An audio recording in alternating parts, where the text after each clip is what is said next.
you there? Hi, I'm Susie Taylor from Lincoln, Nebraska. By way of explaining, we wrote down the value of USAir reflecting our investment's current market value. You had a good explanation in your report as to why the economics of the business are unattractive, and I presume, given the choice, we wouldn't do it over again. I think that's a fair assumption. and I should mention, anybody wanted to ask about USAir, we put them in the other room just so you'll know why. Then the second part is better. But I'm watching you. I can see you on the monitor. In quoting from your profound statement, you don't have to make it back the way you lost it.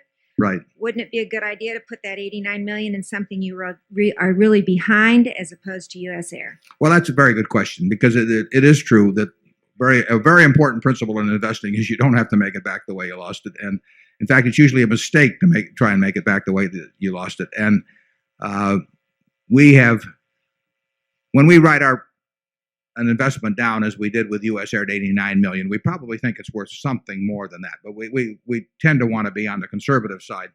But it's worth a whole lot less than we paid. And the nature of that preferred, as well as other private issues we've bought, usually makes it quite difficult to sell. That's one of the things we know going in. When we bought preferred, some people thought that we were getting unusually favorable terms. I haven't heard from them lately on USAir, but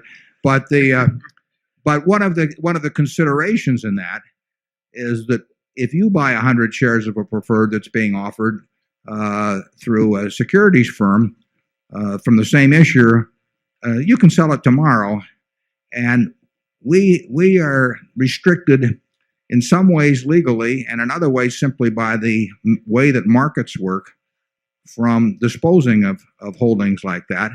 And we know that there's an extra cost involved to us if we should try to sell, or it may be impossible. And that's not of great importance with us, because we don't buy things to sell, but it's of some importance. And we are not in the same position owning our Series A preferred of USAir as we would be if we'd bought 1,000 shares or 5,000 shares of the Series B preferred, I believe it is, that trades on the New York Stock Exchange. That would be very saleable. And our preferred could well even be saleable at a price modestly above what we carry it for, but it would not be very easy to do. If we went about to do it, we could probably, assuming we could do it at all, we could probably get a little more money for it. But it would not be easy to do, partly because of the legal restrictions. Charlie and I are on the board. That complicates things.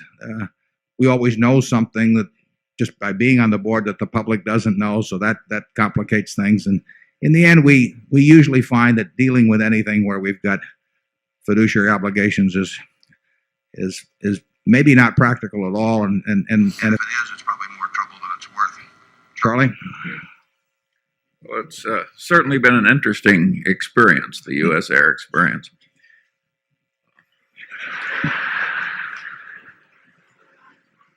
Is that it, Charlie? Oh, no. Well, I'd like to repeat that business about not having to get it back the way you lost it. You know, that's the reason so many people are ruined by gambling.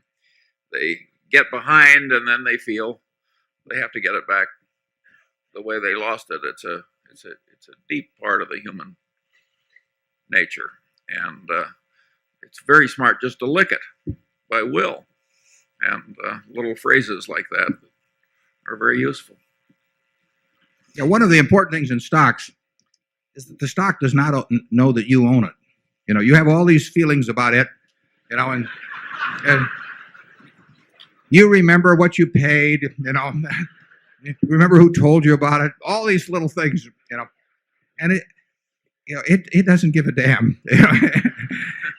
It just sits there, and a stock at 50, somebody's paid 100, they feel terrible. Somebody else paid 10, they feel wonderful. All these feelings, and it has no impact whatsoever. And so it's as Charlie says, gambling is the classic example. Someone builds a business over years, you know, that they know how to do, and then they go out someplace and get into a mathematically disadvantageous game, start losing it, and they think they got to make it back not only the way they lost it, but that night. And it's a great mistake. Zone 1.